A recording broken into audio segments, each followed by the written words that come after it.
Wednesday, everyone, and welcome back to your favorite podcast, Real Talk Atlanta. We are your hosts. I'm Taisha Renee. I'm Ashley Luray. River the Realtor. And Nika W. And like I always say, we're back with another one. Thank you. Thank you. Welcome back, y'all. Happy spring. The weather has been super amazing here in Atlanta outside of the rain. I know. But April is going to have a lot of rain. But it's been warm. What is it? April showers, May flowers. Yes, and I want the showers and the flowers. Bring it to me. Yeah, I love that. So let's start off with our new segment, Pits and Peaks. Okay. So we're going to break down kind of what's going on in our lives, what's the good, and also the bad. Yes. So tell me, what's going on, boss? What's going on? What's happening? Well, look, your girl has gotten 2 new listeners. Come on. You know, I am a really self-proclaimed buyer's agent. I still am, for real. But I always be a little reluctant. I've probably done 1 seller per quarter. It's not really something heavy in my business. Mm-hmm. So I got 2 listings in 1 month. Period. Very excited about it. I'll be nervous, but I'm very excited about it. I think they're both great properties. One is an investment property, and one is a single family. So we're looking for buyers. Really good. Yes. Bring out buyers. We got some little incentives. We want to co-op with you. And let's go. I know exactly what I said. In that community, $349 with a basement. Okay. I remember that community, and a house was on the market last year. You remember? You probably remember when we was working with Ariana, and it was 50 offers on one house. So location? Fingers crossed. Union City. Fairburn, Union City. Okay. Township. Okay. 3-2 on an unfinished basement. That's up for a bathroom. It's that basement for the basement. Yes. Okay. Look at her. She's like, I'm thinking which buyer's gonna go with it. None of us in this room have y'all ever? We never co-op together. No, we never. Before this year is up, and I'm saying this on the podcast, one of us has to co-op. Lock it in. One represents buyer, one represents y'all hearing this right now. Fingers in. We're locking it in. Both fingers. Oh, that's going going to be my fun. pit, though, I would definitely say my pit right now is, I'm not going to force it. Yeah. I'm cool. Period. Yeah. And that's what we love. I love that. Cheers. Well, yeah, cheers. Clink, clink. I'll go next. My peak is I'm working on a homebuyer happy hour event. You know, something really slight. I am planning a seminar. It's not going to be slight. Y'all know Nika is slight. Nika's version of slight is not. Nika's version of slight is like in Medea's Film Reunion with the angels just playing the harps you guys at the wedding. so well. But I'm very excited about that. Just planning that with a couple partners. It's just going to be a brief little event for upcoming buyers in the market. Invited or no? Can we not come? Oh, that's a no. Whoa. You know what? I'm offended. This is what I was thinking. This I'm is what I was offended. thinking, right? It's going to be a lot of people because I put on my page. Of course, you guys are invited. I'm planning to have a table just for my people to be there. You know, for support. Because I know Justice was like, girl, I'm coming anyway for support you. I was always coming. Girl, we ain't gonna take. We don't want them clients. The clients is yours. We just need the support. She just want me there for the vibes and the charcuterie. Okay. But yeah, you guys are invited, of course. But yeah, I'm super excited about that. I'm working on it. Second event of the year. Period. My pit is, I think, balancing. Still struggling with that. I feel like I'm at the tip of my buyers, they're controlling my day, and I got to get that right. Yeah. They ain't sitting for me. When you figure it out, you call me. Okay. But that's what about you, Ashley? For me, a peak of mine, I'm really, really excited. I got almost $2 million of pre-approvals so far. Like in my bank account? Girl, I thought you about to say, hold on. Girl, I was about to drinks start on you. No, in pre-approval. So I'm really excited for my clients to start shopping. I guess I'll say a pit with that, though. All of them are looking for new constructions. Love it. I love it any day. But oh my gosh, now we got to just sit and twiddle our fingers and play the waiting game until the house is ready. Some of them are ready now. No, all the ones they aren't going to be done till the fall time, winter time, which is okay. Christmas is going to be looking it's right. Great. Right. Christmas is going to be looking right for us. Okay. Yes. My trip on you? Hey now. We was going to do that anyway. Okay. Do that. What about your pit? What's the pit? That was my pit that we got to wait. Oh, okay. So do we need to eliminate pits? Because it seems like it's turning here. It's not that. It's whatever comes at us, we handle it. Right. Period. Yeah. Period. The pit. The reason why I call that a pit, having to wait with new construction, especially with those type of houses that aren't going to be done till October, December is you never know what's going to happen from now to then. Like everything looks good now. We're locked in. Happen, girl. You'll be girl, I'm praying. Oh, and my birthday in December. Me too. All right, what about you? I think my peak is the same. Clients are consistent. All of my deals that are closed in April, appraisals is done, everything at value, negotiate inspection. It's just going so well. Like everything is flowing. So that's definitely a peak. But also a pit would be while clients are still coming, us also clients who are deciding, that they don't qualify or they want to wait. So the clients that are kind of backing out too. Yeah, that would probably be the pit. Okay. But not a pit because I'm these are all good pits that we said. Like nothing. Yeah, if this is the worst of the worst. To be, we ain't mad at it. So cheers to the peaks and the pits, babe, because you need pits to elevate. To keep you motivated. If everything's going right. I love that, ladies. Yeah. Let's keep the positivity going. But guys, today is, I know we usually talk to our realtors, we usually talk to our buyers, but we have to show our sellers some love. And get honor me being a listener. I was about to say. Listings, we have to talk about selling. And with it being spring, we all know spring and summer is literally the best time in the real estate market. Not the best time, but it's the busiest time. For sure. Because buyers are extremely active. People are trying to get in their homes before the school year starts. Tight time frame. So spring and summer are the busiest time for buyers to be active. So it's a great time for sellers to sell their house. The season speaks for itself. It's time to spring into a new home. Instagram, spring into home ownership. And spring out your other home.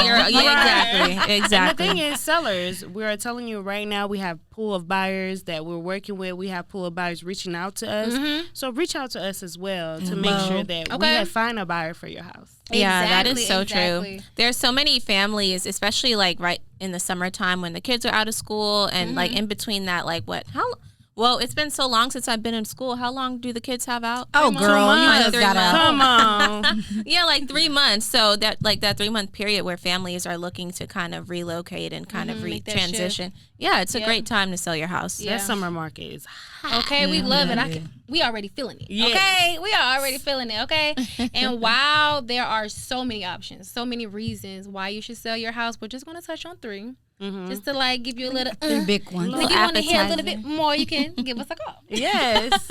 So the first reason is going to be the supply of homes, because let's be honest, the inventory is getting, she's low. It could be more. Right. But granted, y'all, it's more homes this year than it was this time last year. Absolutely. Mm-hmm. So that's a plus. But then also it's less than the pre-pandemic years where typically it was I saw a study, it was 25,000 homes on the market during this time. Now it's only 14,000. Mm-hmm. Wow. So while it's still a great number, it's there's still a shortage. It's still low. Yeah. I think a lot of people, especially within our age group or in our time frame being in real estate, we kind of take it for granted a little bit because we came in such a crazy time. We really peaked during a time where inventory was on the flow. Yeah. So now when I see 25 houses and one that fits every criteria, I'm like, so many options.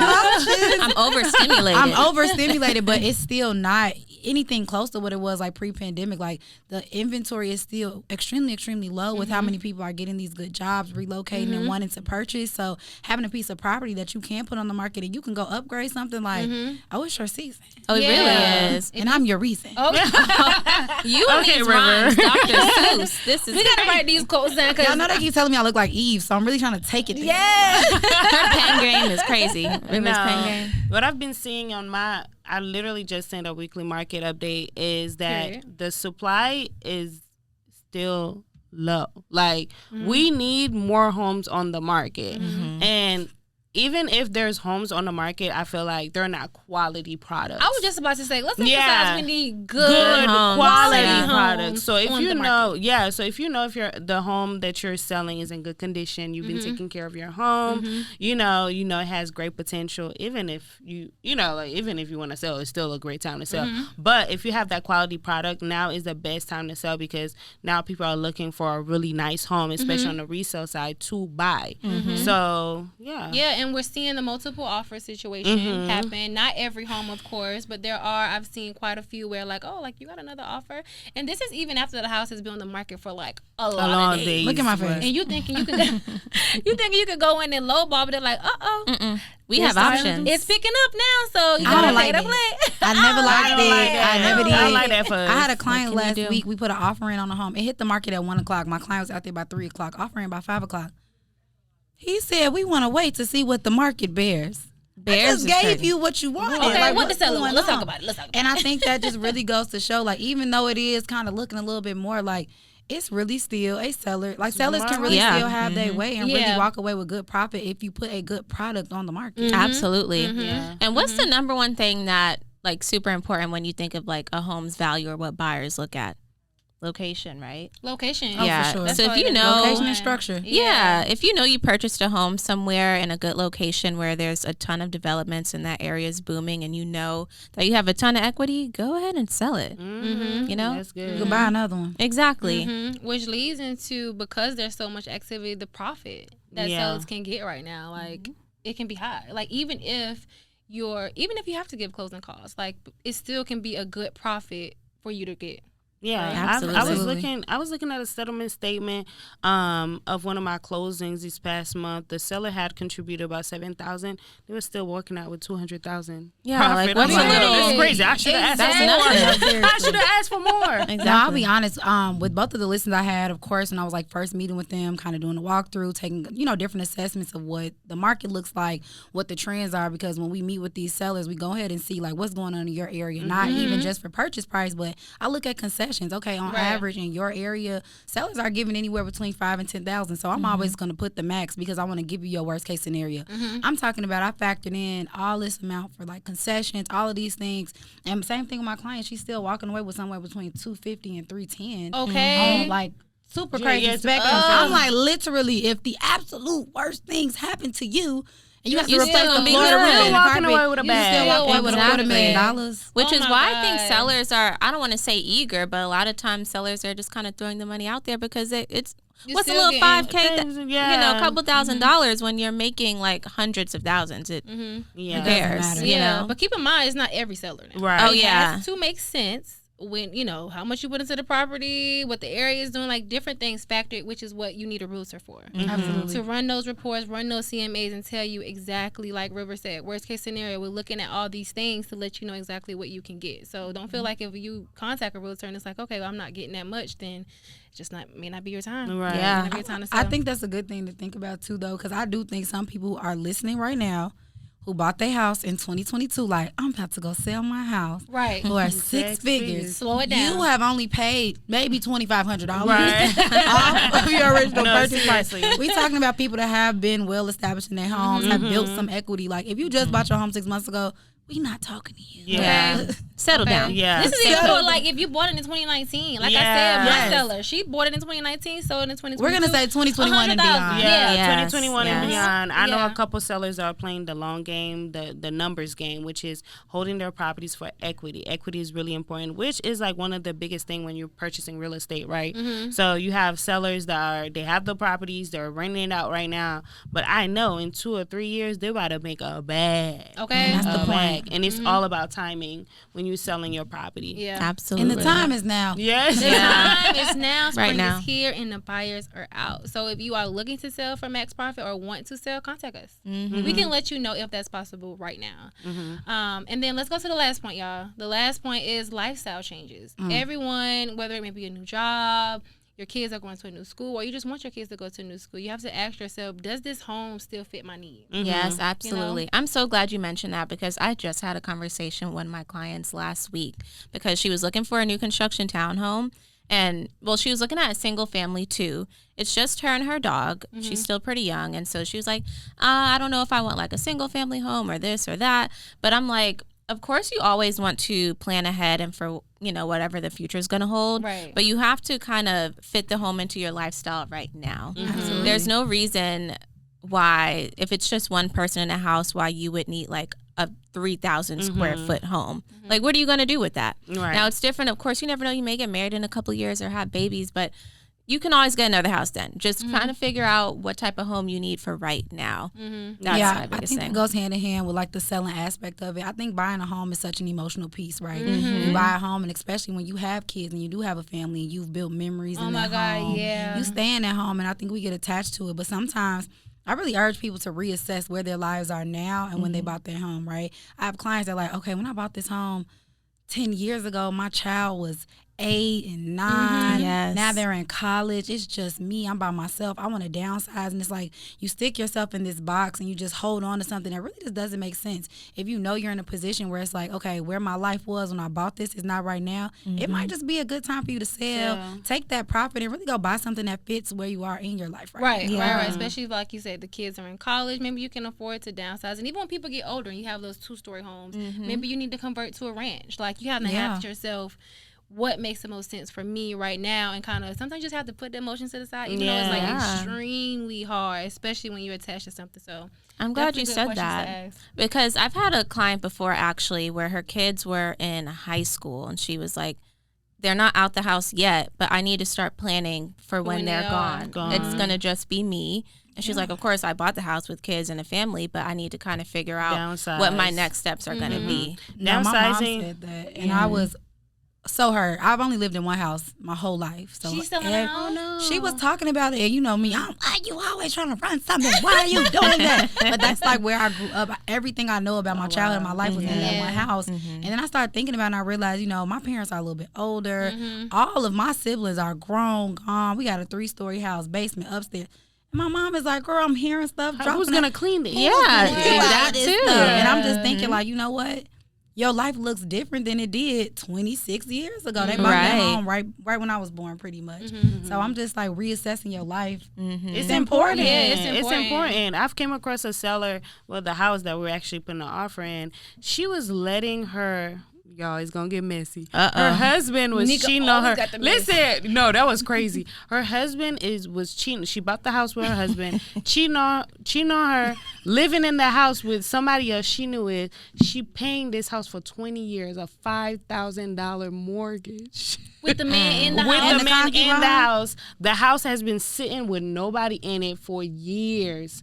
Now listen, you gotta know when it's time to sell. She gotta sell. What's the end of the story though? Like, what's going on? And the story is the house has been sitting so many repairs. She's losing money by the minute. Oh no, she been lost the money. Yeah, it was flood. And her man. Oh, Ashley. What did she say? Don't even repeat it. Yeah. She losing so much money with this house. If she was just sold it 2-3 years ago, she would have made way more on this house. It's a gorgeous home. I'm talking about $600,000. Timing's everything. It's just timing's everything. So now when somebody going to buy a house, she's getting less in value because she's been letting it sit for so long, flooding, mold, all that. And it's emotional. Your emotions get tied up because when you buy a house, you got to remember that's your most expensive asset. Like, I spent so much money, I spent so much time, blah, blah, blah. But like, don't let your asset become a liability. Okay, we please push don't be like this woman. Yes. Okay? We push y'all into home ownership so that y'all can get equity, assets, build y'all wealth. When that start turning into something completely different, it's time to walk away. Yeah. Yes. And it was time. Yeah. It was time. But you know, she's selling it now. Mortgage. She's still not selling it? Okay, well. Let her do I hope like she has a happy ending. Yeah. I'm sure she will. She's gonna have a happy ending for sure. I hope so. If she can pay a $5,000 mortgage for 20 years with no complaints. She got money, baby. She got money. She got old money too. Do it, okay. She ain't never lived. You know what? I'm gonna declare and decree an all cash offer over that home. Okay. Appraisal waived. All contingencies waived. Okay? In Jesus' name. Amen. So bottom line, sellers, now is the time. Yeah. Think about it. You know, consider your lifestyle. See if there's a lifestyle change that's needed. Talk to a professional, real estate professional, one of us, preferably. Let us let you know exactly what you can profit, exactly what the market is looking like specifically for your community, for your area, and we'll get it done. Absolutely. As usual. As usual. So I This think was it's great. That was great. Quick and to the point, and let you know exactly what needs to be done. Yes. Period. With that being said, y'all know what time it is. Y'all know where we're going with it. What time is it? Let's go to our question of the day. With our realtor bae. Ashley LeBray. Yes. So if this is your first time tuning into our show, we have this segment called the Question of the Day, where we take questions from you guys via Instagram or email. Follow us at Real Talk Atlanta or email realtalkatlpod@gmail.com. So for today's question, someone wanted to know if we could describe each other or as a group, one word, what would that be?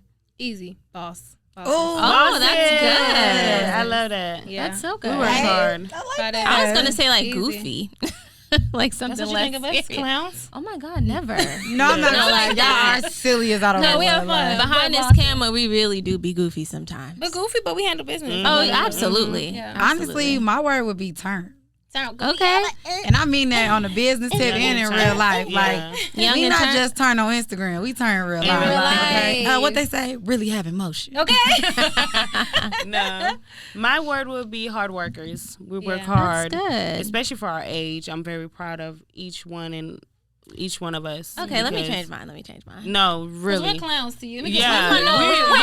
Because y'all are seriously like the funniest people I've ever No, met. I have to give that to her. Like, y'all I hard get to- it. It is crazy because it's like one day it's like Taisha with all the jokes. One day Nika, all the jokes.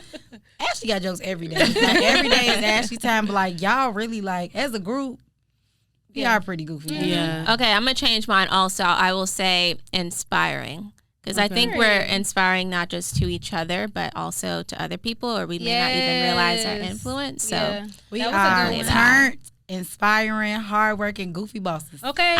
Period. We stand together. And this is what she's talking about. Like, they are goofy. Like, this is getting crazy. that's funny. Oh, jinx. I'm sick of y'all. Thank y'all, as always, for tuning in every single week. We hope y'all enjoyed this episode. Make sure you like, comment, subscribe, all the things that we need done. Instagram, YouTube, everything. Yes. Engage. Get those numbers up for us. And yeah, stay tuned. We have some big news coming up. But I'm so excited. We'll give that to you in the next one. We're going to give you a little teaser. But thanks, y'all. See you you guys. next week. Soon. Bye.